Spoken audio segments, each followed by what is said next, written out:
Everyone, welcome back to the VoskCoin PoDcast Proof of Discussion. This is episode 4.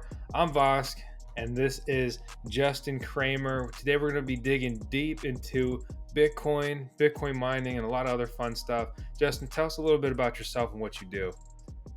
So my name is Justin Kramer. I started out mining about 4 years ago, got into retail mining, then brokering, and then came up with a crowdfunded mining opportunity for people. So that's pretty much where I'm at right now. And if you're super awesome and you're an active member in the VoskCoin Discord server or on the VoskCoin Talk forum, you may recognize Badgerland or Badgerland Crypto before you recognize Justin Kramer. This is that same wonderful individual who's been active in our community for quite a while. So it's really cool, and I love to see just community members kind of morph into the full-time crypto sector. And I mean, you kind of build business after business with everything you've been doing. You said brokering, but what that really means is, Justin has been, an ASIC miner reseller, and among other things.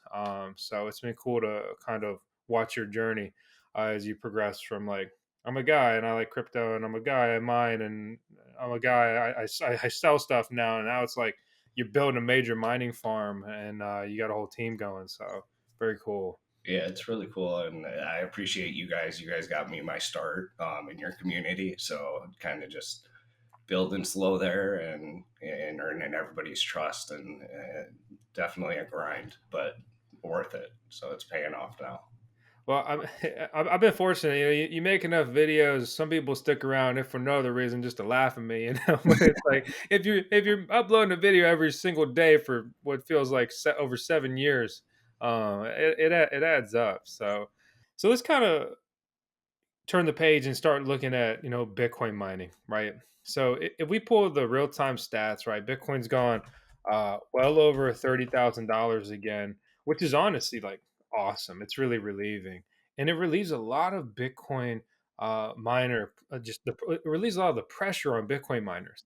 I mean, like looking at it, Bitcoin's got a market cap over 700 billion right now. In the last 24 hours, over $35 million of new Bitcoins were mined. It was just like a month or so ago that figure was like 25 million. I mean, that percentage wise, that's huge. And that's making a big difference in my personal mining farm. And you're building a mining farm on a much bigger scale. I mean, what do you think about this recent price movement, and how do you feel about it? I mean, it gives an opportunity for the smaller guy and for the larger players to accumulate Bitcoin before the halving and just insulate themselves as much as they can before the halving comes. That's huge. So that's the key takeaway for me is it's giving people an opportunity to build their bags, build that buffer, and hopefully be able to mine continuously through the halving. And so let's talk about the halving, right? So the halving is in about 140 days or so, It's like and April 22nd, April 23rd. yeah, the calculator I pulled up says April 11th. TBD. It's a little bit flexible because it's really based on Bitcoin blocks and the blockchain, not a specific calendar date. So with the Bitcoin halving, right? I mean, if you don't know, the amount of Bitcoins mined per day, or really per block, which means per day, is cut in half. So that 35 million, let's call it 35 million. I mean, I'm terrible at math, right? What is that? Uh, I'm totally panicking on the video. 17? 17 and a half. 17. That's why I don't like live content. But interviews feel like live content to me. So cutting that down to 17, well, honestly, it sounds a lot better than it did, a month or two ago, when if you cut it in half, it was going to be around 10 million.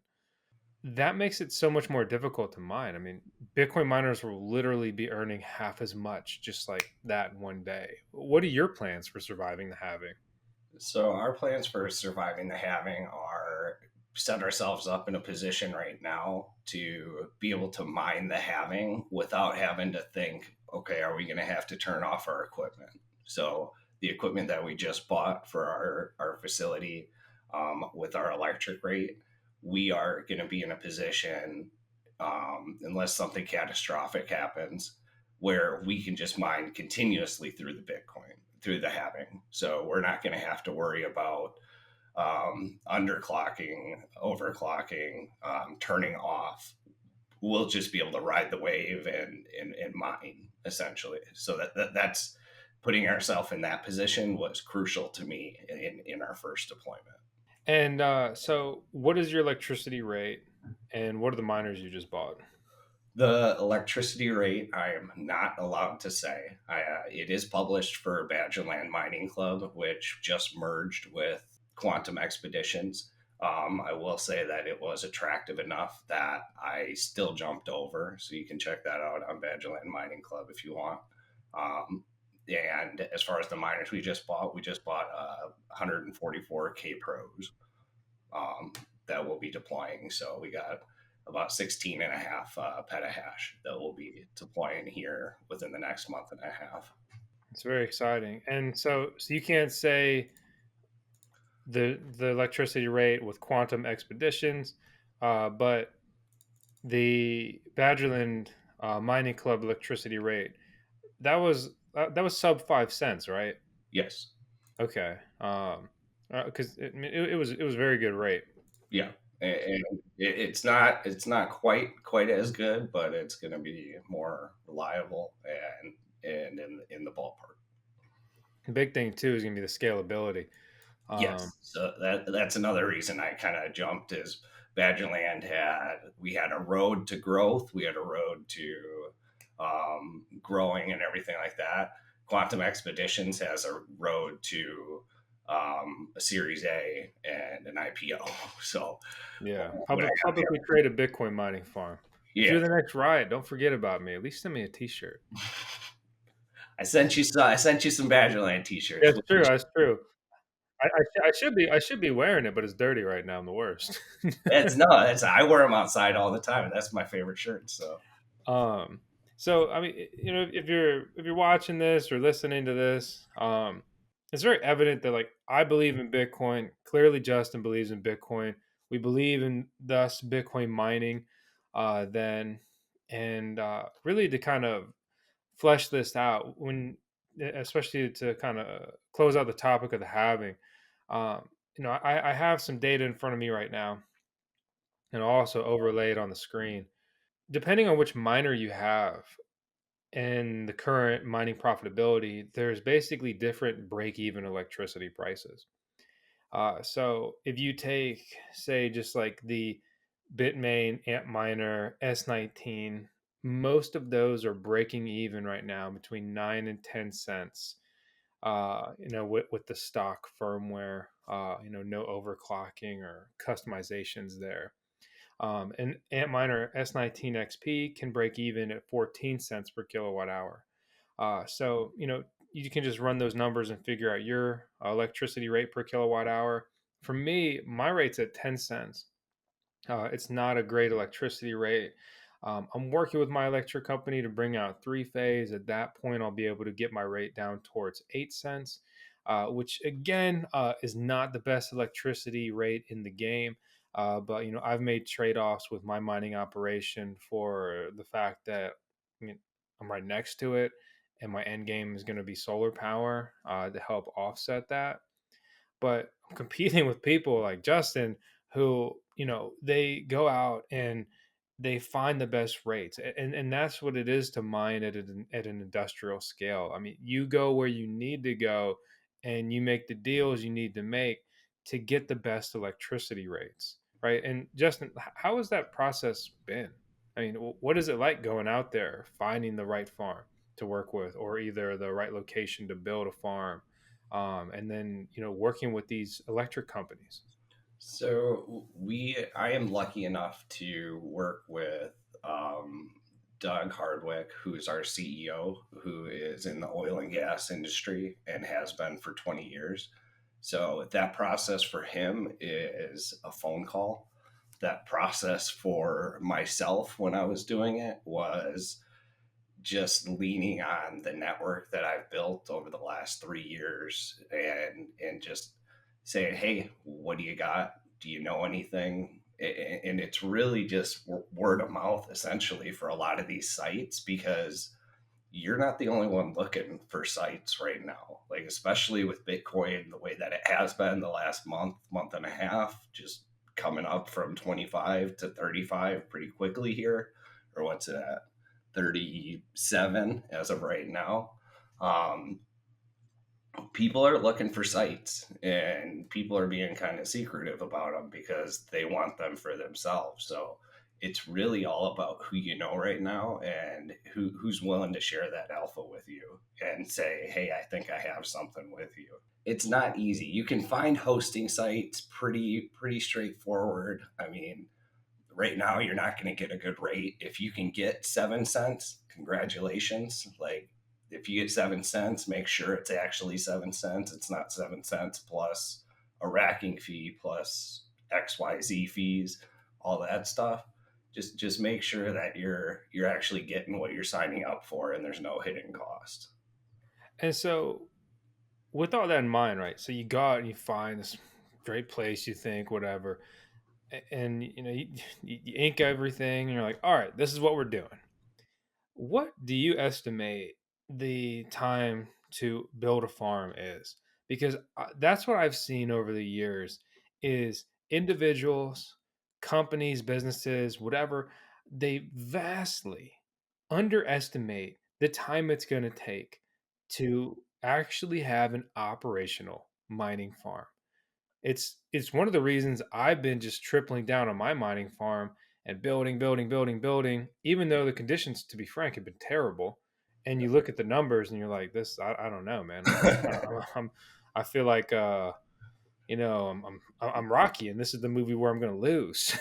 So, just the money pit, right? yeah, Just another 2 weeks, another 2 weeks. yeah, and it's, I mean, you're burning up money on infrastructure, and like just to what, break even on your mining earnings. I mean, in a way, it's just you hear the people saying just buy Bitcoin, you idiot. You're starting to think, dang, are they right? Am I wrong? But the point for me is like it's going to be so much more expensive to build in a bull run, and I know I want to, and I believe there will be another bull run, and if you start building in the bull, your farm's going to be done in the bear, and all the good times will have come and gone. But what do you think? I mean, what is the time frame if you want to build a serious mining farm? Generally speaking, what are we looking at? I started I started Badgerland Mining Club and Quantum Expeditions both started over a year ago And during the bear market. and just to make sure that like I fully understand, everyone watching fully understands, um, both of those from their just exposition were to build a mining farm, right? Yes. Like Yeah. these are mining farm businesses or co-location businesses. I mean, if you define it, is this more about self mining or hosted mining? This is all about self mining at this time. As somebody who's customer experience or customer focused, I understand the demand for hosting with a reliable company. I hope that at this point Badgerland is known as a reliable source and everything like that in the space. And we plan to leverage my brand and especially Quantum Expeditions, the brand that Marty Greenspan is helping to build, and Oz Sultan and Doug Hardwick, our team. Like, I don't want to leave them out because they are part of the reason that I joined, is because I compliment them well. They compliment me well. So having all of us on board and is really crucial for us. And as far as building during the bear, like, if you don't build during the bear, you really don't have a chance to succeed past the next bull run.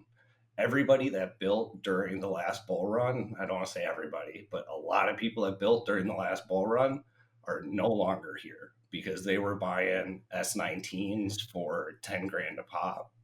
Isn't that crazy? I mean, like some people that didn't see that, experience that they weren't active in crypto or mining, then that was the reality. It wasn't just, oh, they were 10 grand for a little while. It's like They're 10 grand and they sold out like this. Yeah, they were 10 grand, and you had to like hope, you had to hope that you could spend 10 grand on those things. Yeah. Yeah. Like, They sold for 12.5 like yeah, consistently.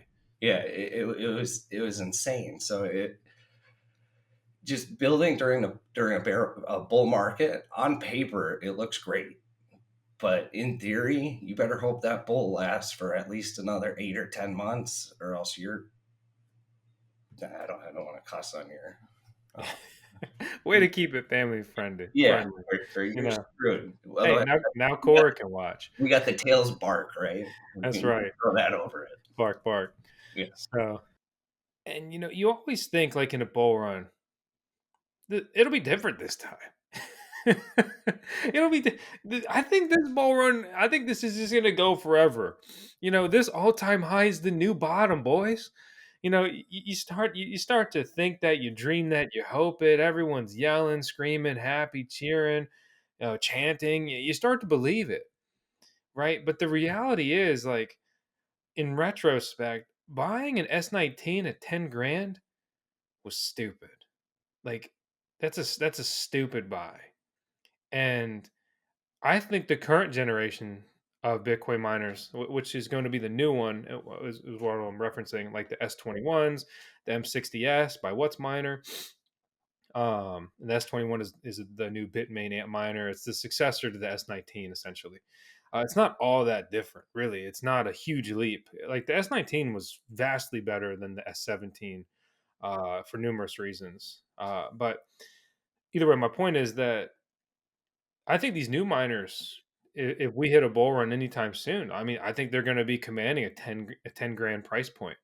Um, and yeah, yeah, honestly, easy.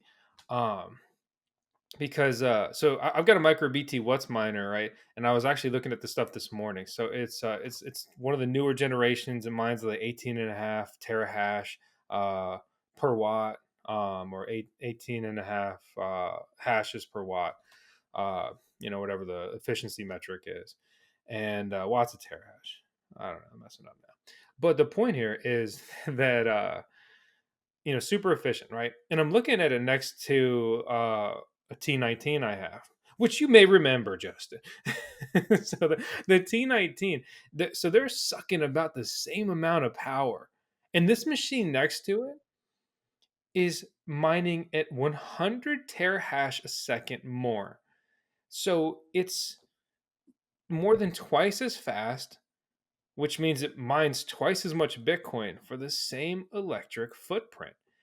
And if you look at when this T19, like when I got this T19, maybe, I don't know, a year and a half, or maybe even like 2 years, I don't know, a year and a half or something ago, say 18 months or something.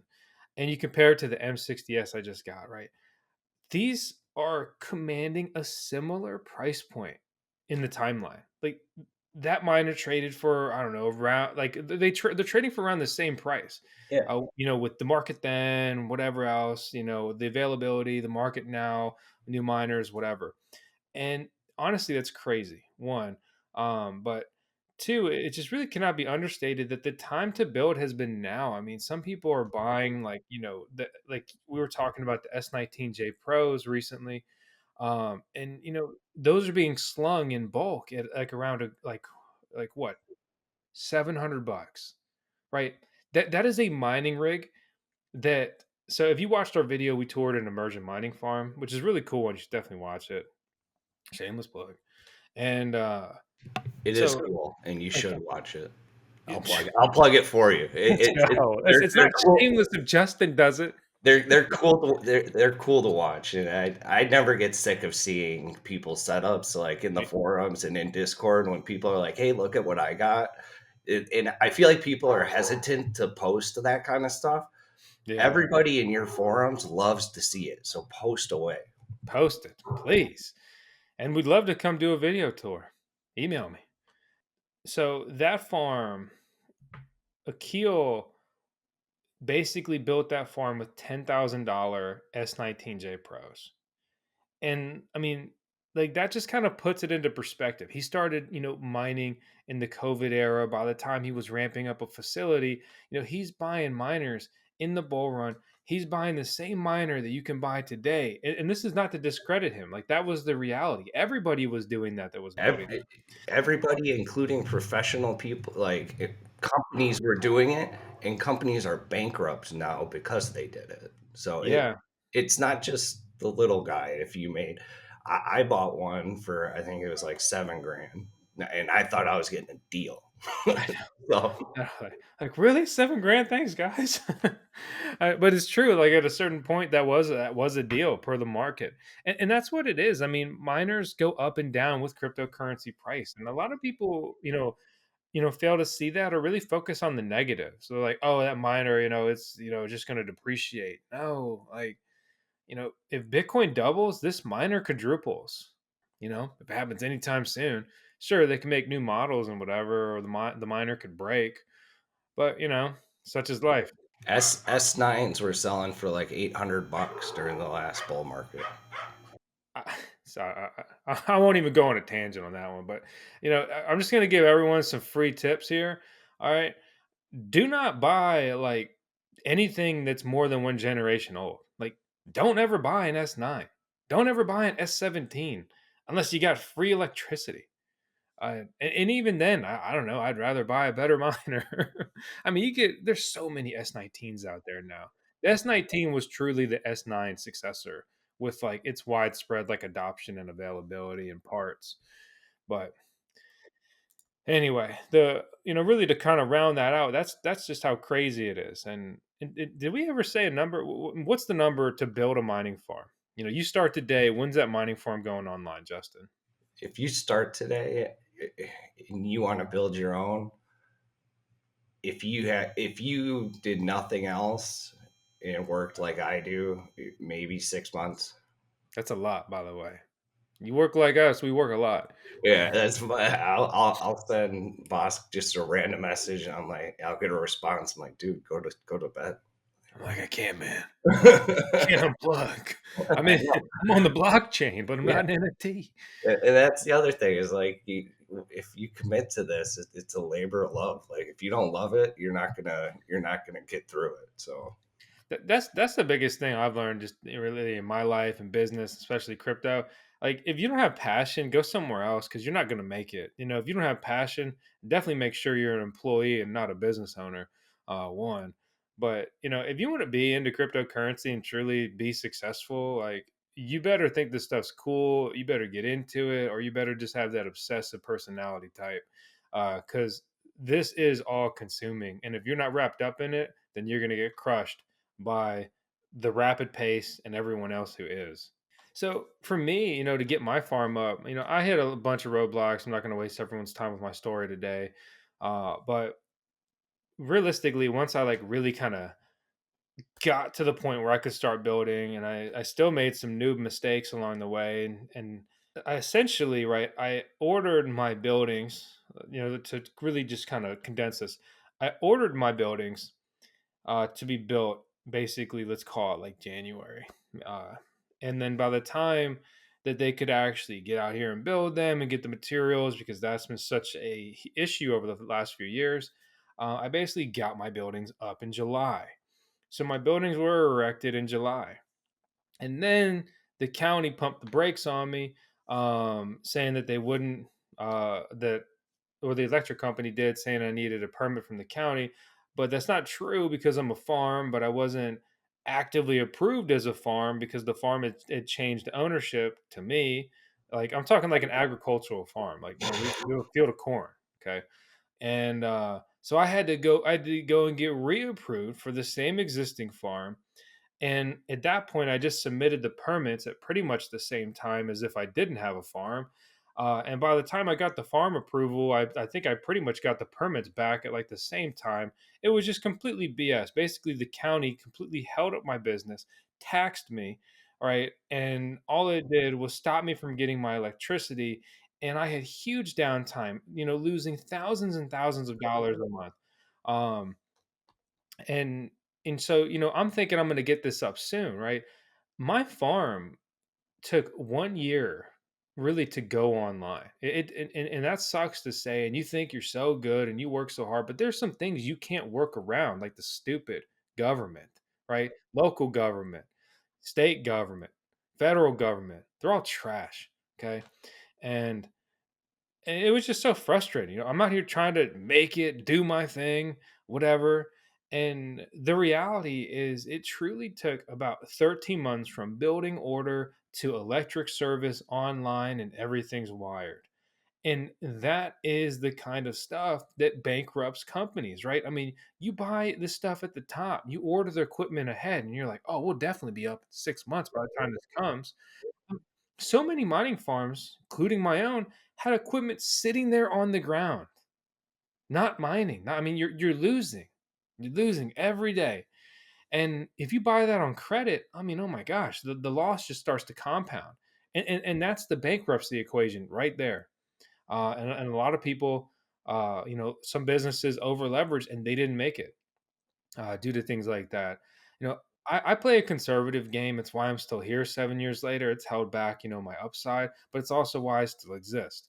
So for better and worse. But either way, it took me 13 months to really get my personal stuff going. I'm building a small farm in the grand scheme of things, or you consider it compared to at home mining. I don't really like this category, but I'm essentially a medium scale miner. We're going to talk about that in a little bit. You're a home miner. You're the new home miner, I think, personally. You think? Well, I don't know if that I don't know if that's good or bad. It, it, Am I supposed to be offended? Like, dude, my truck's no, bigger than yours. no, Okay. you're, it's, I think it's bad. And I think I'm going to derail where you were going, but I think it's bad because I think you are the new home scale miner. I think the days of people being able to have one, two, three, four miners in their basement and have that be it. Um, I think those days are severely numbered in the way that they used to be. And so Justin, not to mess up your flow, but why? Is it because electricity rates are up across the board? I think its electricity rates are going up across the board. Like mine, for example, I'm in Wisconsin. I used to be a decent. I used to be at about 8.5 was a commercial rate that I had negotiated essentially because I was drawing so much. So I was able to go to them and say, "Hey, my power, I'm drawing this much consistently. Give me a lower power rate." So that's a tip for some people out there. You can do that. Just call and say, "Hey, can I get a commercial rate for my house?" At least for my company, they did it. But for my rate went up to 10.5 this year. It went up to 11.5. I'm technically not profitable to mine at home, except I love doing it. I love being able to take my 5-10 minute break from work and go downstairs and tinker around with something. And the other reason that I'm profitable is like heat reclamation. So I live in Wisconsin. In the winter, we have not turned on our furnace in 4 years. So this will be our fourth year of just heating our house with Bitcoin. That's cool and impressive. And also to give people a visualization, your Halloween was snowed out. Okay. Yes. You sent me the picture. I'm like, wow, what a crappy Halloween. It's Yep. freaking snowing. Yeah. So it's, and in the winter we have windows open. Like I've trapped some of the heat and given my wife heated floors in the bathroom. So my goal for that this year is to give her a little notch so she can say how hot it should be. Because last year it got pretty toasty sometimes. But yeah, so like the traditional home mining, just mining Bitcoin, I don't think will be there in a couple of years. And I think the only way it's going to be there are through things like heat reclamation, through heating your house, doing things like hooking up into your hot water heater. Don't do that lightly. Get someone to help. It's pretty tricky and can break your hot water heater. But things like that, I think, are the future of home mining. To bring it back to what you said, right? You said, I'm the new example of at home mining. And with electricity rates, I mean, Or can we even? you're the new small scale miner. So, I mean, I guess let me rephrase it. It's what if we were like to quickly lay it out? what's a small scale miner, right? What's a medium scale miner? What's a large scale miner? And then I guess what's a guy with just a couple rigs? Couple rigs. A You guy know, with a couple the rigs. two miner guy. Yeah, a guy with a couple rigs is me at home who just likes to do it. Yeah, because it is really cool, and that can't be understated. Like, I mean, I'm infatuated with this stuff, electronics, tinkering, and with all the firmware options and Yes. control boards coming out. Like, ASIC mining is becoming a lot more fun, reminiscent of the GPU mining days, which are dead. Yeah. So it's that's you're a hobby. You're a hobbyist miner at that point. Small scale mining, which you used to be able to do by having 10 rigs in your house and run those, or maybe 15, 20. I think that's where you're at. You're on the larger side of that, but I think you're the new small scale miner. Medium scale, I look at as like maybe a 1 to 5. And then you have your large scale miners who are rolling out 20, 30 megawatts at a pop, and with visions to grow to 200 on a single site. So it's as hash rate comes online and like the hash rate boom that we're seeing, all those miners and those deals that we saw earlier this year where this company bought like $40 million of XPs. All those XPs are starting to come online, and that's why the hash rate's just going to keep going up. Yeah, absolutely. And I mean, it's just an interesting time uh, in the mining space. Do you think that it's viable for we kind of already touched on this, but like to just really like answer the direct question, like, can you still mine Bitcoin at home? Obviously, you can, but should you is it realistic? Is it? I mean, it's kind of just a simple equation of your electricity rate in a way, but I guess generally speaking, you know, from my point of view, it's becoming just less and less viable. And it's also less user friendly than ever because it's not like you can just throw an S9 on any outlet in your house and you start mining. You if you're on single phase electricity, you got to wire 240 volt. And I mean, that's an additional expense. I mean, most people don't know how to do that. They're spending several $100 with an electrician to do that, if not more, depending where they want to do it. And before you know it, you're into a miner for thousands of dollars, and then you gotta, pay a couple $100 for the electricity to get it set up. Buy a power cable, you buy a switch, an Ethernet cable. It's a lot. It's not just easy. And we still don't have Wi-Fi support on these miners. It, I know Wi-Fi is never preferred, but like, geez, I Yeah, mean, you would give think us be the like, option. oh, Give us the yeah, option. grab the Wi-Fi add-on for $49.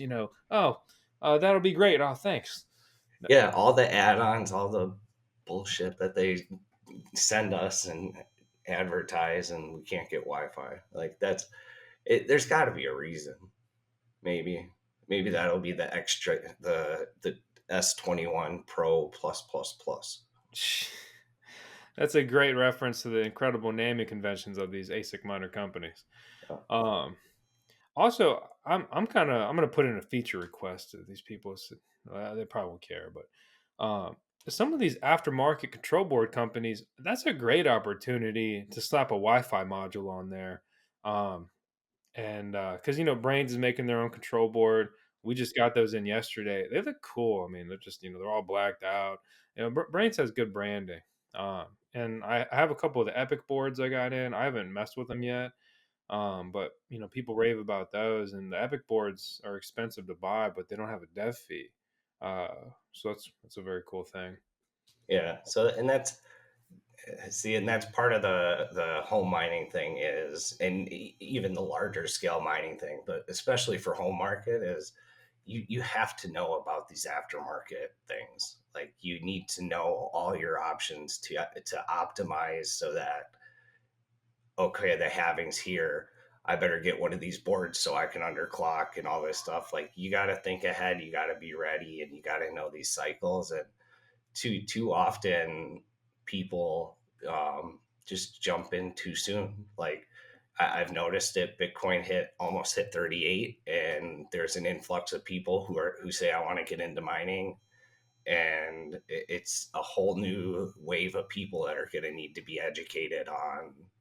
I don't want to say the pitfalls. I don't want to discourage people from mining, because mining's awesome and it's fun and I enjoy it. And it's part of the reason I quit my job nearly a year ago to go full time into crypto.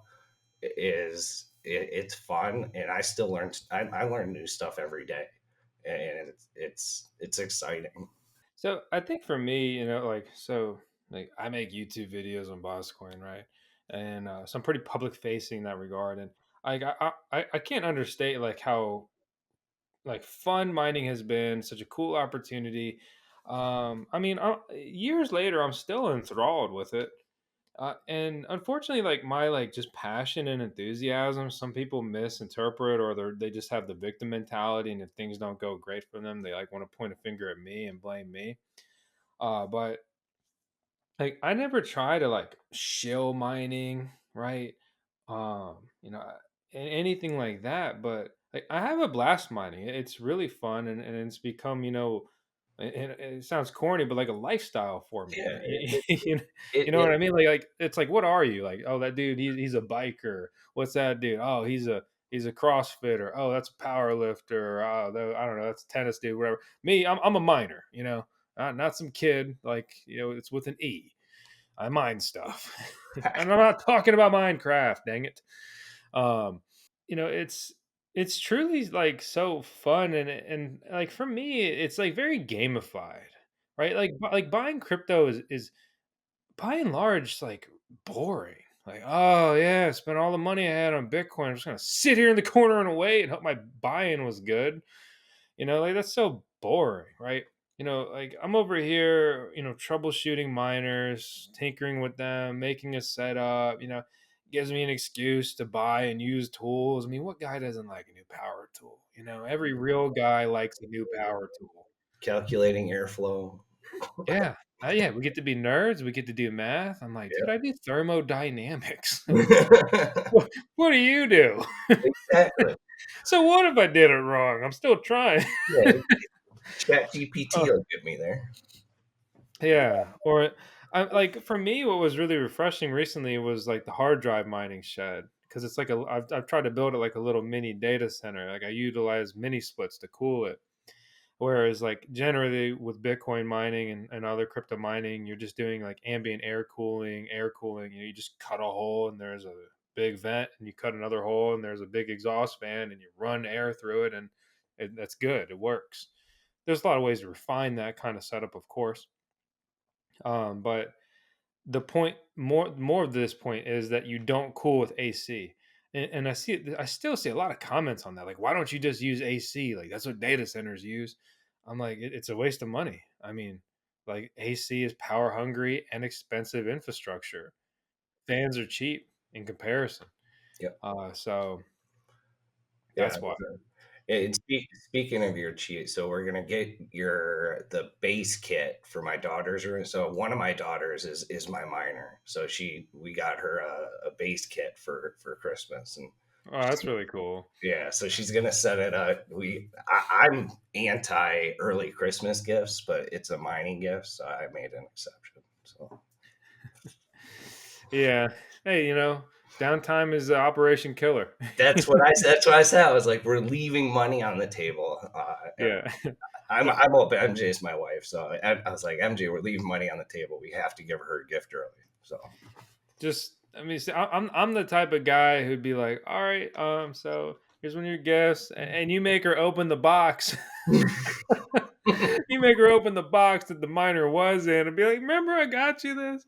yeah, I did that with actually I did that with Alexa one year. She wanted or needed something early, and I gave it to her like a month before Christmas, and then I took a picture of it and I put it in a box, and then I made her. I mean, I'm corny, or no, I like. someone's gonna probably think I'm like cheap or stingy or something, but then I put it in a box and she opened it and it was a picture, and I thought it was really funny because she forgot that I gave that to her as part of her Christmas, and I'm like, that's why we have to do these things. That's You think that's corny? I'm gonna do that because That's they're always like, "Where's my Christmas gift?" It's like you got it early. It yeah, still counts. yeah. But I'm not falling for this. Yeah, yeah. You just pull out a picture receipts. Look how happy you were November 3rd. I got it even worse. Her birthday is basically a week after Christmas, so I am not allowed to do the Christmas birthday combined gift. That Wow, so is, you're the reason crypto dumps every December. yeah, pretty much. It is. That's funny. Yeah, that's awesome. Oh man. Well, Yeah. I hope she's lucky, and I hope she hits some blocks because that's one of the coolest things I think with Chia mining is, when you're the actual miner that hits the block, you get a block reward sent straight to your wallet address. It doesn't touch the pool. I wish that Bitcoin had a mechanism like that, like just to like easily and clearly know, like, dang, like I It hit was a me. Bitcoin block. It was How me. many blocks you hit? Yeah. Nice. Yeah. No, she loves it because she doesn't pay her electricity bill, and I'm gonna start making her do that here because right now she has an L3 in her bedroom. She likes it hot, warm in her bedroom, and she doesn't mind the noise. So we've got the L3 in there, and she makes her like what is it, 50 cents or 75 cents a day, and she's like, I made $5 this week, and I'm like, well, I spent 10 on your electricity. So, Yeah, but that's still pretty cool though. yeah, it keeps her involved in it, and it's just cool. Yeah, I'm a dad, so it's cool. I'll tell her about that part later. Yeah. Oh, good job, man. I'm So, jealous. Like a dad envy. yeah, So I always joke whenever we can hopefully have kids that I won't be able to help myself and be like, so like, what do you think about this stuff? What if we got you into mining? yep, I'm probably gonna get just absolutely like spited and then be like, yeah, no, no, Dad, that stuff sucks. It's too loud. yep. Like what? But but the passive income and Yeah, you're like, but what passive income? it makes my room too hot. No. Oh man. So to bring it back to, Bitcoin mining, as a whole here, right? So, we've kind of touched on some of it, but if, let's kind of hit some questions I would be thinking about watching this as someone interested in Bitcoin mining, right? So, what's one of the best what are some of the best miners to buy right now, right? I mean, we have the new releases, right? But we also have some deals on the previous releases. And again, recurring theme, your electricity rate will play into this. But I'm like, Justin, like, I want to grab some miners. What are you thinking? I mean, it depends. It depends on what your plan is. Like, do you plan? And this is why I do consults with people, like, because I ultimately want it to work out for them. So if you say, what do you want to buy, you can't go wrong with an S21. I mean, the S21 is the new big dog on campus. You're not going to have it until January, fingers crossed.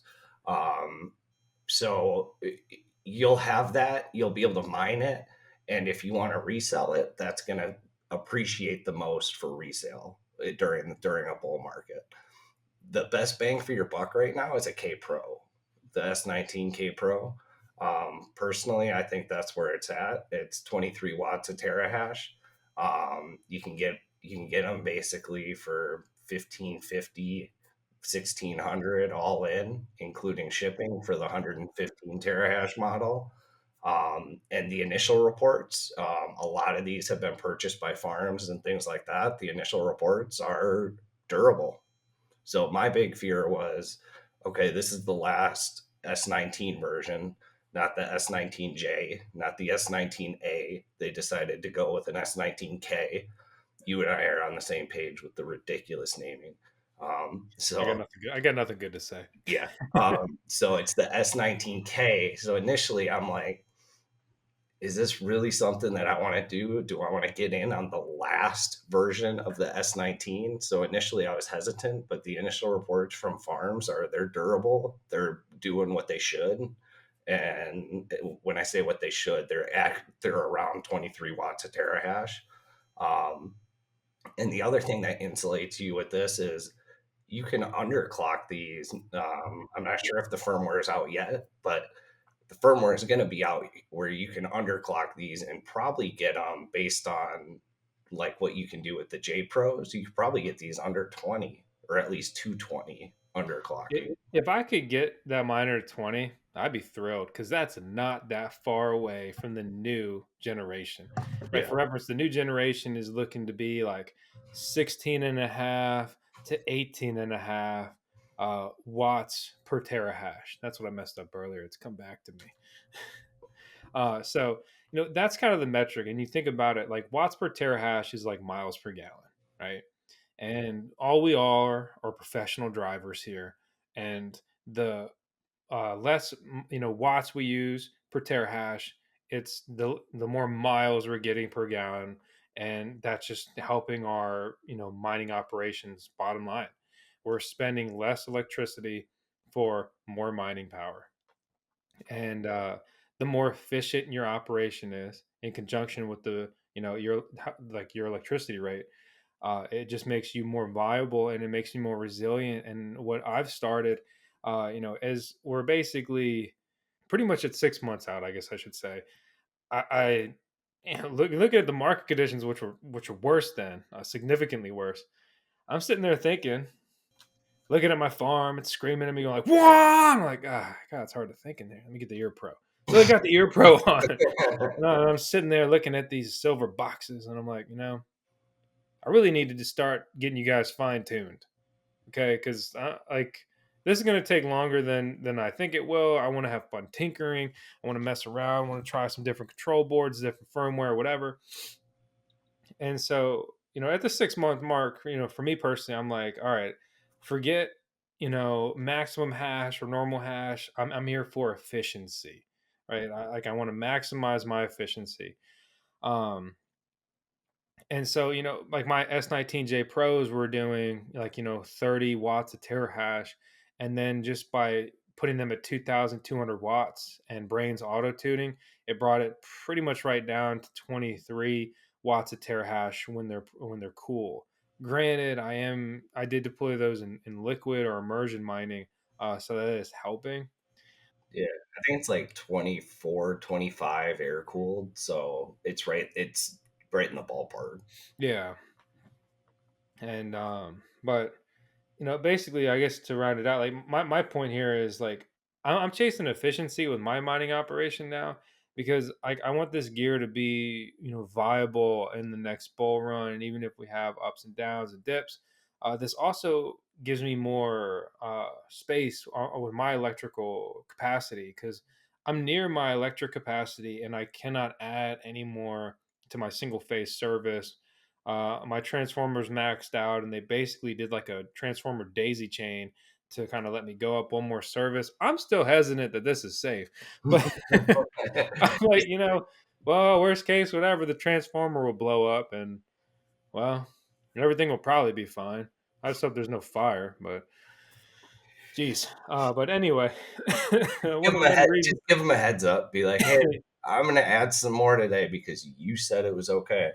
Yeah, you guys might want to be on standby. Fire department's not too far away, so we'll see. I just hope I notice the time.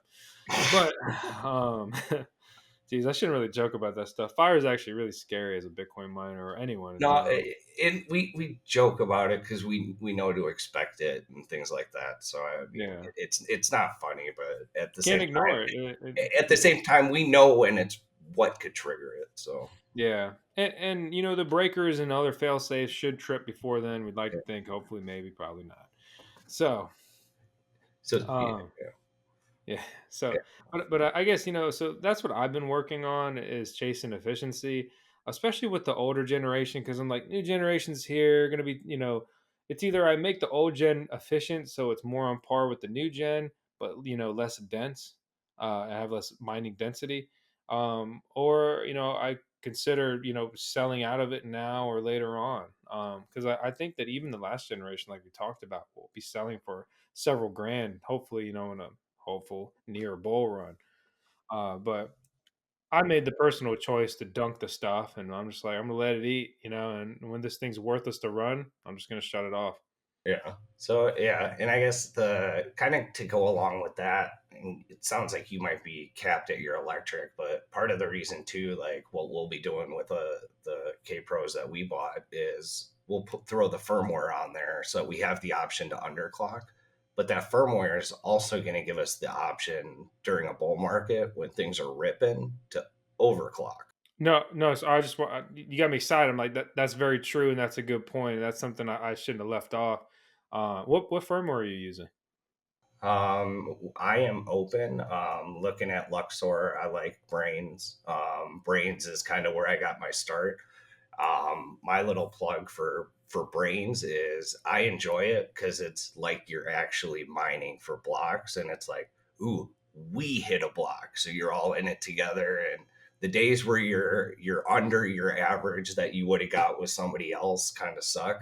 But the days where you like double what you would have got normal, like I think you showed one on the video the other day, where you just hit block after block after block. Yeah.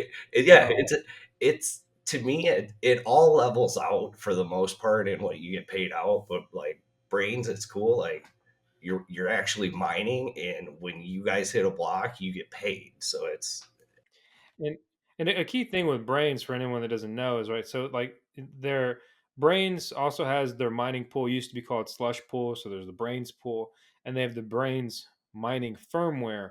But the reason that pretty much everyone who uses the brains firmware mines to brains is because they give you a discount on the developer fee on the brains firmware. So I think that it's a difference of I think it's plus 2% of like you would be paying that out in a dev fee.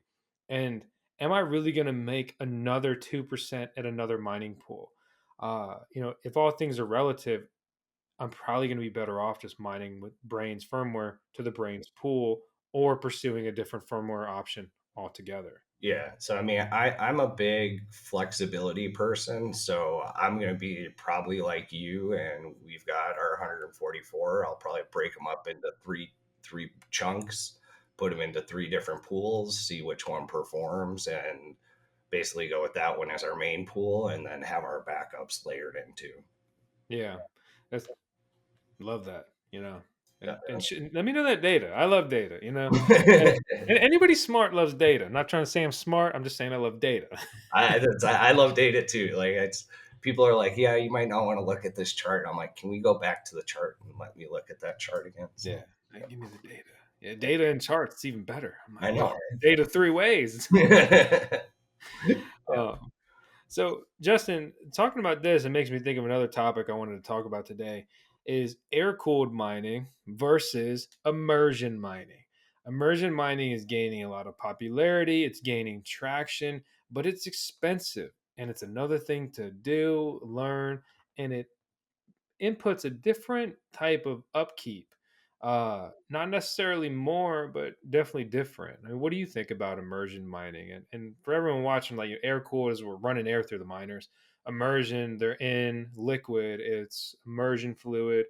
Think of it like oil or like a mineral oil, but it's a little bit more uh, specific, So customized than that. yeah, immersion versus air cooled. Um, if you're just starting out, I would just get an air cooled model just to play with it, and so that you don't have to mess with it after it comes out of a tank. You've messed with it beforehand, and you've seen them beforehand. I love the concept of immersion. If you're into this, if you're into mining full time, and you're like, I'm making a 4 or 5 year investment, go for immersion because the benefits that you get are incredible. Like you get less wear and tear on your miner, you get more efficiency with your miner. For me and Vosk, you get to play with something new that you really haven't played with a whole lot. So you get to tinker and just play with some new equipment. Um, and the biggest thing is your miner longevity, and you can overclock, you can underclock, you're just more efficient with it. The big downside for me is cleaning. Like that's the big downside for me. On that note, right? If we look at pros and cons, like, would you agree that immersion mining as a whole is better? Like, just all things equal, right? Like, All it's things equal, cost equal, yes, better. Not even close. but then do you think the cost for immersion justifies the benefits? Because it's significantly more expensive because it's basically all additional equipment. Because I mean, the miners come air cooled. Like, I mean, you don't have you're not just oh yeah, it's my spare immersion tank in the basement. Nobody's got any, like, no one has that. You don't buy a factory and they have a spare immersion tank either. That's where I said it's what's your timeline? What's your are you going to mine through the bull, and are you going to mine through the bear market? Because if you're going to mine through the bull and your plan is to sell during the bull, one, good luck timing it. Two, you're going to have to sell your miners. You're going to have to clean your miners, all that stuff. And then you have to sell the equipment. If your plan is to hold it and just mine, immersion's the way to go. Like, it just is, especially if you're at home. Um, the upfront cost is expensive, but if you think it's expensive now, wait until the bull market. Miners appreciate in value. Miners aren't the only thing that appreciate in value during a bull market.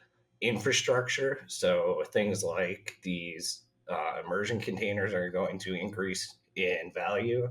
Um, Hosting capacity, like, it's not going to be where can I find 7 cents. It's going to be where can I find 9 or 10 cents, and where can I find space for 9 or 10 cents. It's all going to get more difficult. So if you're into mining right now for the long term and you're like 4 years is my timeline, 5 years is my timeline, immersion's the way to go. Otherwise your air cooled miners are screwed. Yeah, I gotta say, really, like, I've been to immersion mining farms. I've been around and talked to people and stuff like that.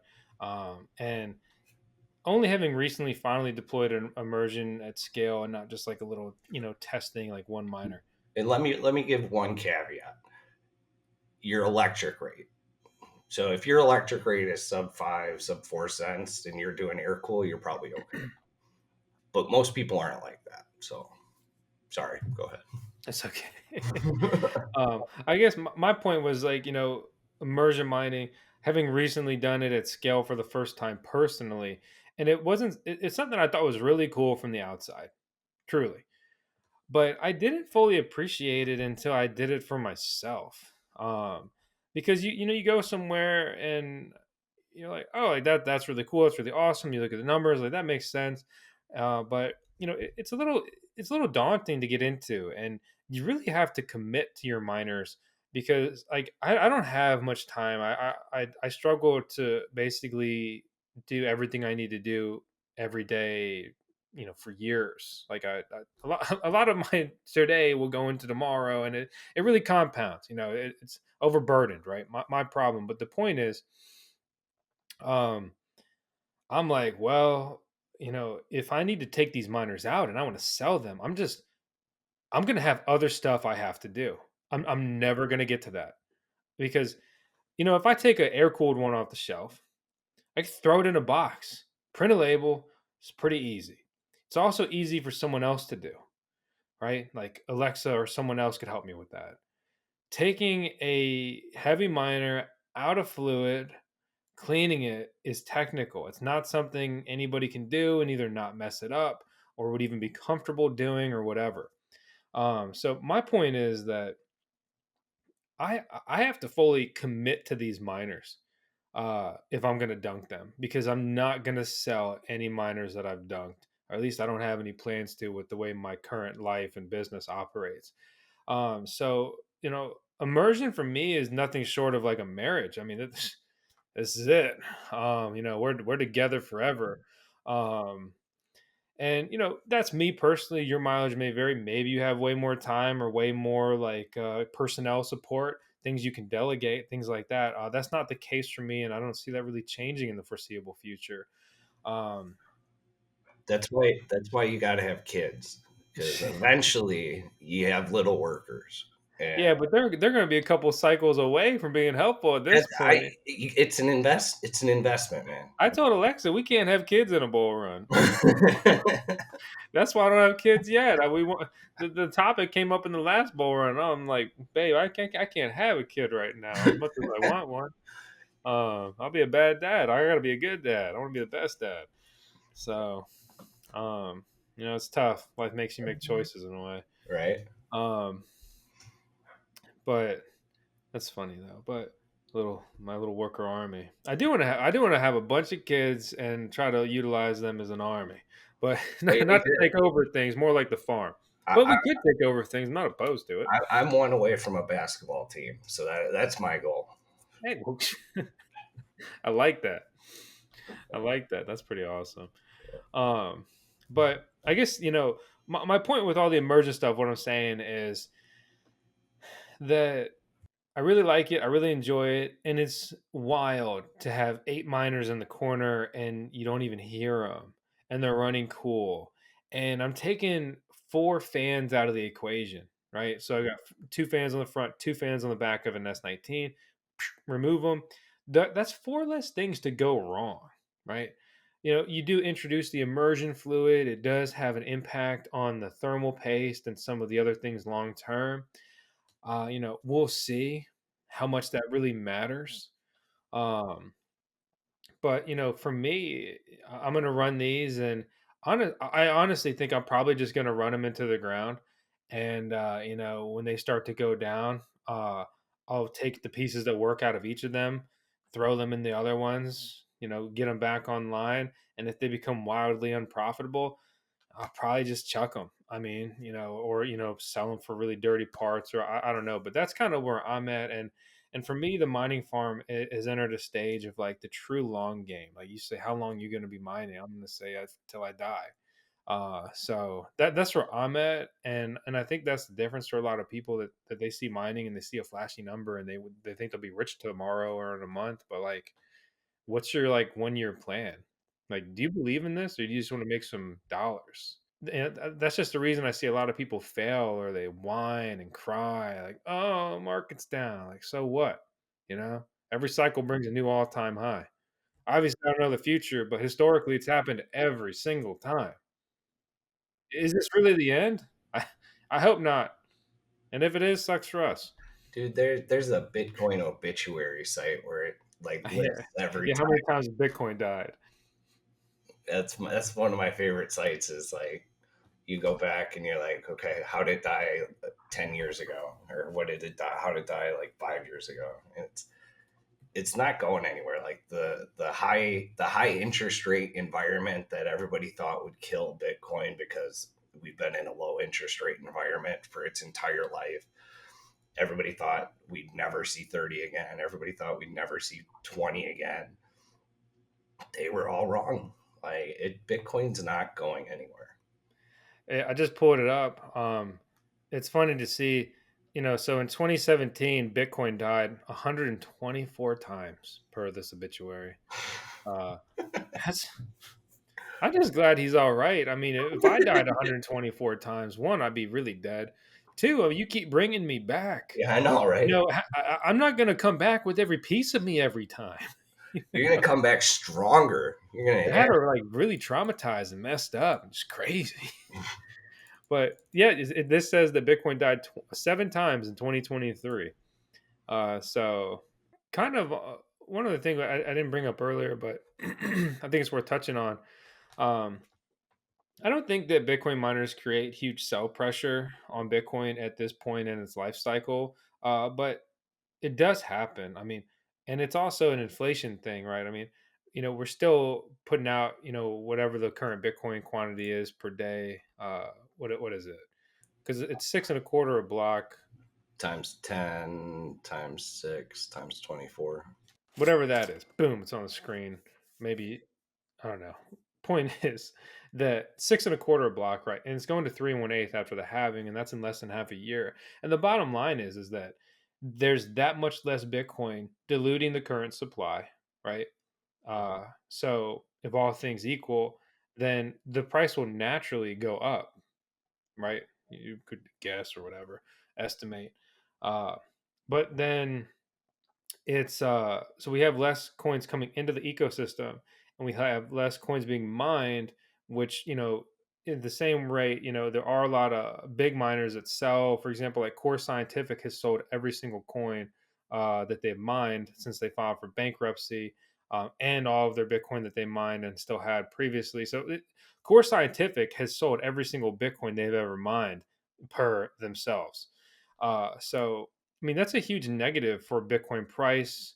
And that's one of the downsides with like these industrial grade farms is, is it a USD cash business or is it a Bitcoin business? And where do you draw the line and what's the balance? But the point is really, though, that although the halving is coming and it will reduce the amount of Bitcoins per day, there are a lot of factors that could just simply push Bitcoin up in price, right? And that's why people look forward to the halving and its unique economic event. Yep. What do you think, though, Justin? Um, I so I guess one, I believe that to me, okay. So I have a little bit different view. So when you're mining Bitcoin, you are long Bitcoin as it in theory. On paper, you're long Bitcoin. Every day you're spending your energy to DCA into some Bitcoin, essentially. Selling everything that you own, um, you're still long Bitcoin. That being said, I agree with you. Why not hold 10%? Why not hold 20, 30% on your balance sheet if you truly believe in the space? That's my personal belief. Um, I don't think that the sell pressure necessarily hurts Bitcoin, the price. I think if you look at on chain metrics, I wish I had the chart in front of me, but I just looked at the chart. Bitcoin miners are selling less and less of their Bitcoin. So they're starting to get to the point where they hold some. And it's just going to strengthen their balance sheet so that they can mine continuously through the halving and everything like that. Um, the halving is absolutely going to wreck people. It's going to be really unfortunate to see, but Blockware Solutions had a chart out that showed that 40% of the Bitcoin network is at 7 cents or higher on S19 equivalent machines. What that means is if Bitcoin stays at 35,000 after the halving and doesn't go anywhere, 40% of the network is instantly unprofitable. It's nice knowing you. Looks like I'm not going to make the jump. So but that's at the 30 watts per terahash and things like that. You're mitigating all the stuff. A lot of people aren't mitigating it. A lot of people are trapped in hosting agreements at 7, 8, 9 cents a kilowatt hour. Like it's just not. It's not a position that you want to be in. Absolutely. Sorry, doom and gloom, but my biggest thing, and for people that don't know my genesis, like I got into this, started selling miners retail. When I would talk to customers, 30% of them would say, "Yeah, my electric rate's 15 cents." I'm like, "Dude, you should never mine. Like, you can mine for fun, but the 30 or 40 grand that you want to put into this, thinking you're going to get 100 grand back in 2 years, is never going to happen." So, I will say, though, to counter that point, altcoin mining sometimes has been very lucrative. And I do think, we've been very focused on Bitcoin mining, but I do think altcoin mining provides a unique opportunity where these coins are more speculative, they're less guaranteed, but you are getting higher returns normally than you would, on a Bitcoin miner. But for how long? Will there be a new miner that comes out and obliterates your miner? Will this coin actually make it? Will it keep going up or whatever? Right. But it's been really cool to see Caspa go over $1 million a day in coins mined. So it's, it surpassed Doge. Yes. in emissions. So that's definitely me talking about Bitcoin mining, for sure. Altcoin Yeah. mining is definitely an alternative, and I think it's really, unless you're doing heat recapture and things like that for Bitcoin mining, altcoin mining at home is really the only play that you have to do it. My disclaimer there, because I've seen my customers not do well and I've seen myself not do well, is you have to pick the right miner, you have to pick the right miner at the right time, and for the most part you need to sell that miner before the next one comes out. And so you say not do well, but do you mean overall consistency? Like you haven't done well with altcoin mining, your customers haven't done well with altcoin mining, or do you mean when they don't do well? When they don't do well. So I've seen some customers not do well, like with Cadena miners Yeah, is the example. that Um, KDA miners were just unfortunate. yeah, That was a crappy scenario, and that sucks.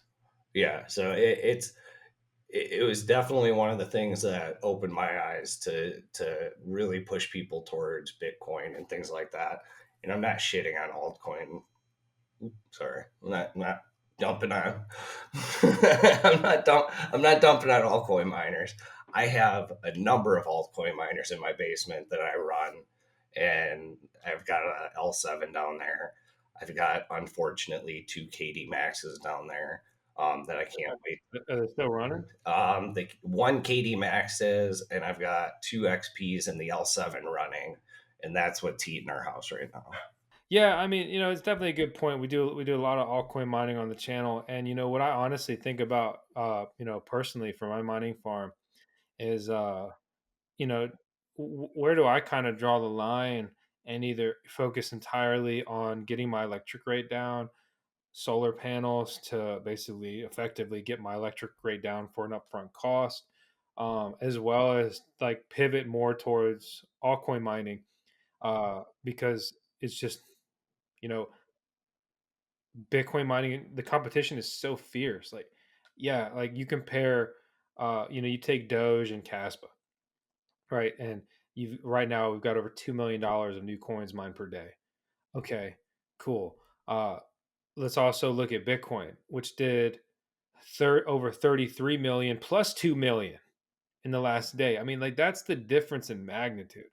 Um, but like between these cryptocurrencies. So the bottom line is it's just a lot less on the table. Um, so and you're ripe to be taken advantage of by the ASIC manufacturers, which have historically shown that they will do that time and time again, year over year over year, and they completely illustrate that the age old adage or whatever that it's better to sell shovels in a gold rush than to be a gold miner. Yeah, and I'll be completely honest. I bought one Bitcoin miner when I started, and I bought a bunch of altcoin miners. So I was like, okay, Bitcoin will be my stable one, quote unquote, for a crypto.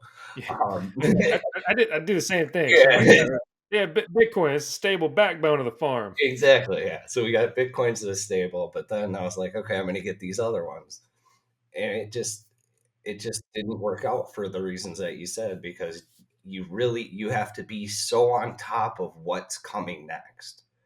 And if you miss out, then your initial investment, it's just tough. And that's why Yeah, I navigated towards Bitcoin, and I still mine altcoins because I like mining. So yeah. yeah, It's really that simple sometimes. yeah, So I just want to add one thing before we kind of close out this podcast too. Um, on that subject is that you know honestly, in retrospect, I think Gold Shell set a lot of people up for failure.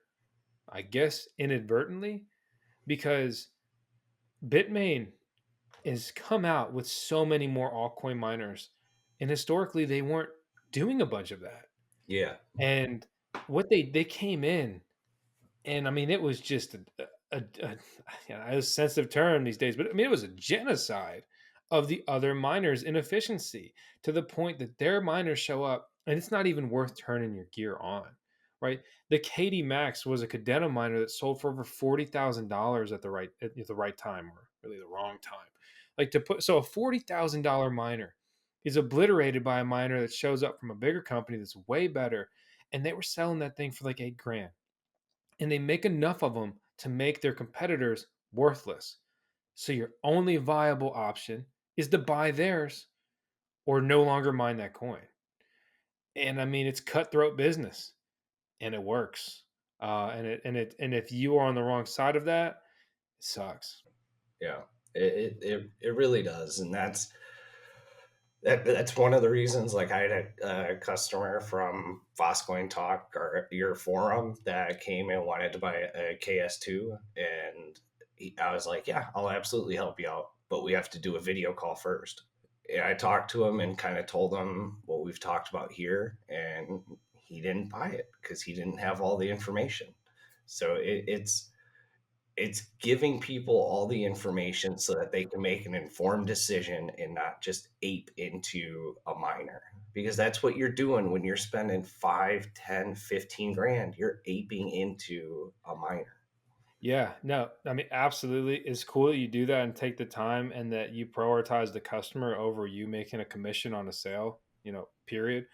Um, it's also something I've tried to kind of evolve with the VoskCoin content over the years. In the beginning, I was a noob, and honestly, I didn't even fully understand everything. The whole, halvings and other things like that. And it's like, it's making a bunch now. Who cares about the other stuff? Well, you need to care about the other stuff. Yeah. If you're going to be better at business. And this is nothing short of a business. I mean, when you're putting money in or Bitcoin in, and you expect more money or more Bitcoin out at a later time, I mean, that's nothing short of a business or simply an investment. It's really the same thing in my eyes. Mhm. But what I've really tried to do, like over the years with the content, especially in the last year, I've really like kind of reviewed this and like how can we make this better, you know, for the end user, the viewer, right? And it's really more data. Maybe the video is a little less successful because it's going to have to get a little more technical, whatever. The point is, like, when I talk about like these Caspa mining videos, right? Like, I really try to illustrate the risk. Like, yeah, dude, this thing's making $100 a day, crazy. Uh, but like, do you know that Caspa's emission reduces monthly? Yeah. Right. So whatever you're projecting is wrong. I mean, unless you projected it decreasing in price, right? And then, or excuse me, decreasing in coin emission, and then you maybe are factoring some sort of price appreciation, which is nothing short of hopium.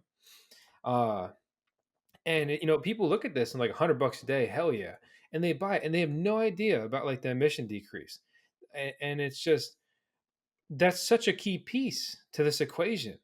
And I think that this was harder for me to realize earlier because I reached a phase where like I was excited and I was just aping in, right? And then like I kind of relaxed and chilled out, some more experience, and I got back to more of who I just am personally, which is I like agonize over research, right? If I buy something, I look at all the options, right? Like when I bought my truck, I test drove every dang truck in the category. It was a huge pain. I ran everything against each other. And I'm like, okay, well, based on all of this research, data, and field testing, I will be moving forward with this.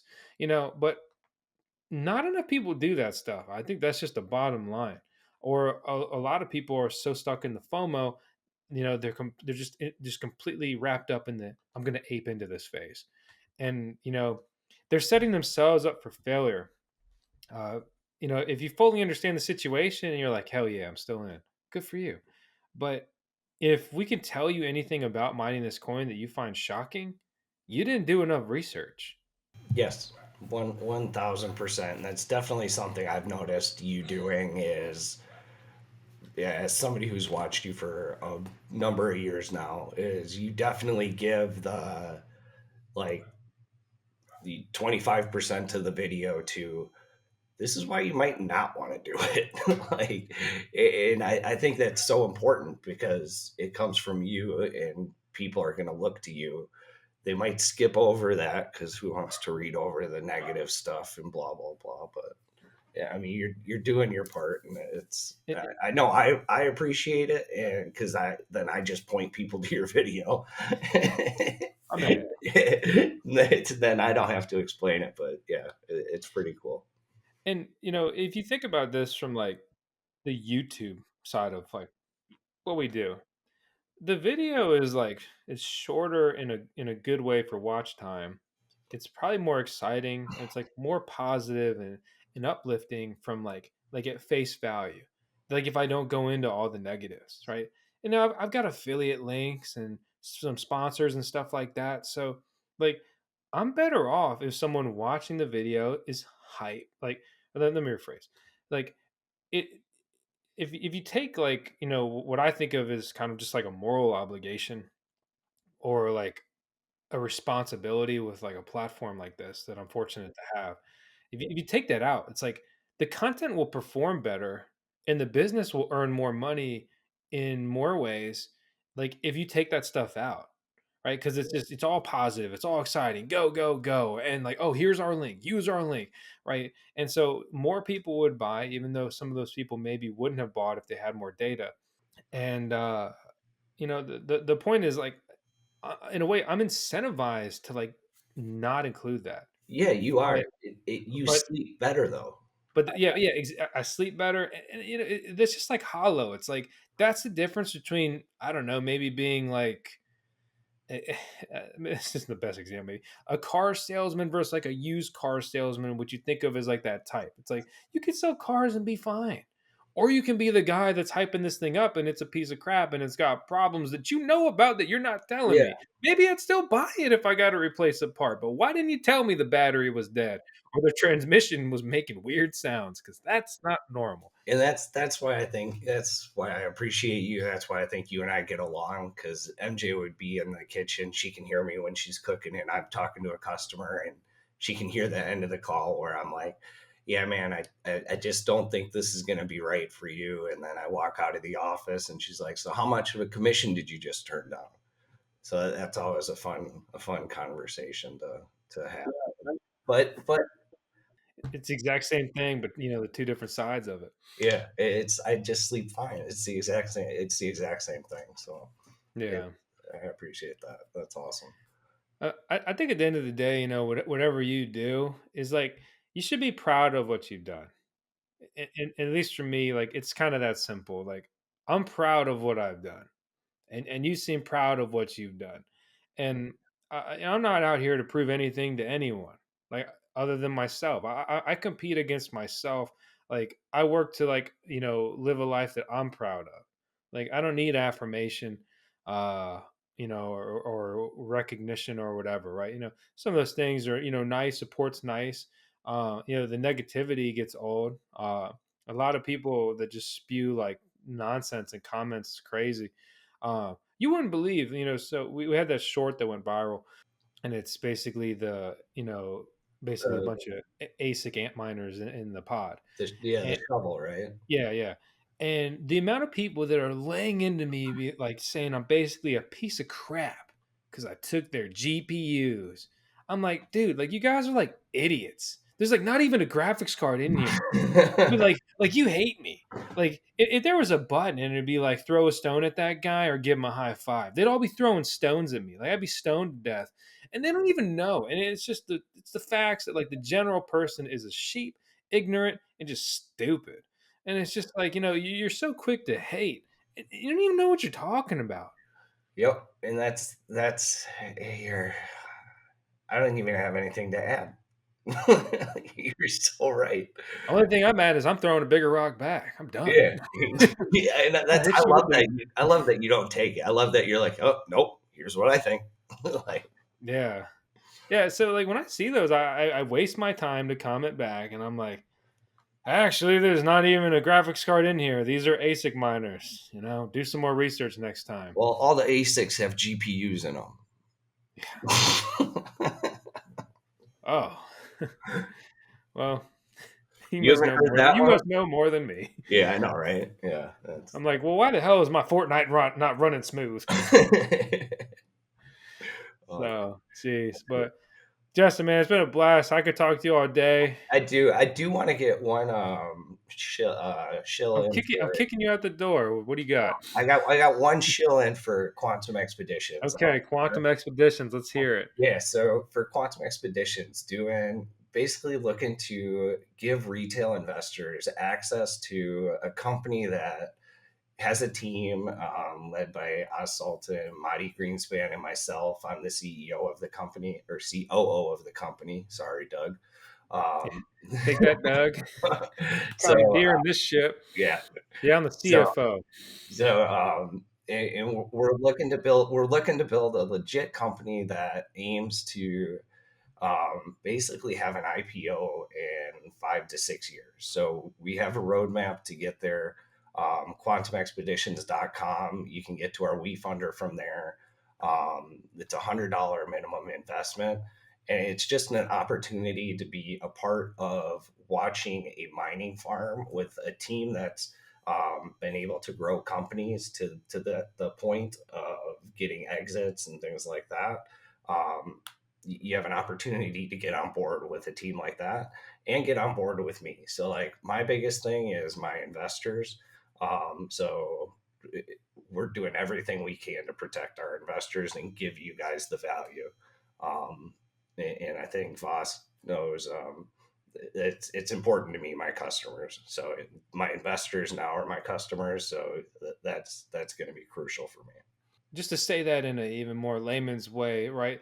So Justin's saying that you can, instead of buying a miner or something like that, you can, essentially invest into his mining farm operation, right?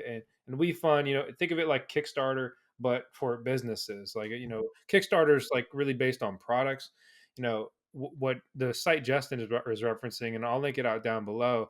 I mean, it's essentially a way to invest into companies, and you don't need to be an accredited investor and other things like that in order to participate. The minimum to invest is well below, even the minimum cost to buy a Bitcoin miner. So, Yeah, and it's just talking about, or sorry, go ahead, Justin. I'm stealing your thunder yeah, here. you're still my. I'm trying to get a C title, man. No, you're good. I thought we're taking over. We're Yeah, CEOs now. yeah, exactly. So Yeah, it's just a really move over, Doug. it's just a it's just a really cool opportunity. I think it's what I believe in. It's what I believe the future of being able to get involved in mining as a small scale investor are things like this, are crowdfunding, in other avenues such as that. I think honestly, I'm not just saying this or whatever. I think it's really cool because there are so many times people are like, "Man, I wish I could have got into that." Well, if you take off, if this like really works out great, like, and anybody watch this, like this was their opportunity. I mean, I think of these other publicly traded Bitcoin mining farms. If I would have had an opportunity to get into them early, I might have thrown a couple bucks at it. I mean, you do a little research. If you like the team, if they've got a good operation, if they've got a good electricity rate, they've got some tenure, right? I mean, all these things that don't guarantee anything, but statistically contribute towards success. It's interesting. I mean, Zero debt. that's, I mean, that can't be understated. Yep. That's so. Awesome. But on that note, you better subscribe if you haven't already. This is the VoskCoin podcast, which is a thing we've launched this year and originally launched on YouTube. And the earliest uploads of the videos are still coming out on YouTube. But we have also started uploading our episodes to Spotify, which generates an RSS feed because I'm learning about being a podcaster now. Because it's different than being a YouTuber. It's like being a YouTuber, but incredibly easy. I hope that hurts you, and I mean it.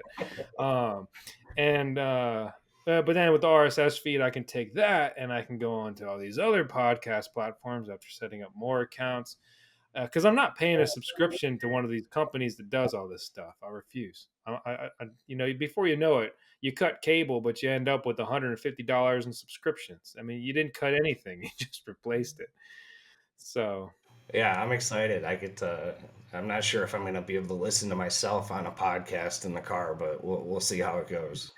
Hey, do it for the watch time. You know, Yeah, I'll do it for the watch time. I'll do it. just actually, I can't advocate that. Don't do that unless you want to watch it yourself. I It's will not be doing. watch. I will be doing it. I'll be doing my play by read watch. Yeah. So, on that note, closing this out with 10 seconds of tails. Justin, it's always a pleasure dealing with you. And it's really fun to have you here on the podcast. So, thanks for taking the time to come on. And anyone have any questions? Obviously, the comments section is right there waiting for you. And I'm going to drop some links out down below where you can learn more about Justin. You can learn more about Quantum Expeditions, everything he's doing, and how to get into contact with him beyond the comments section. So that's Awesome. all I got. Thanks, man. Take it easy. I'll be talking to you soon. All right. See you guys.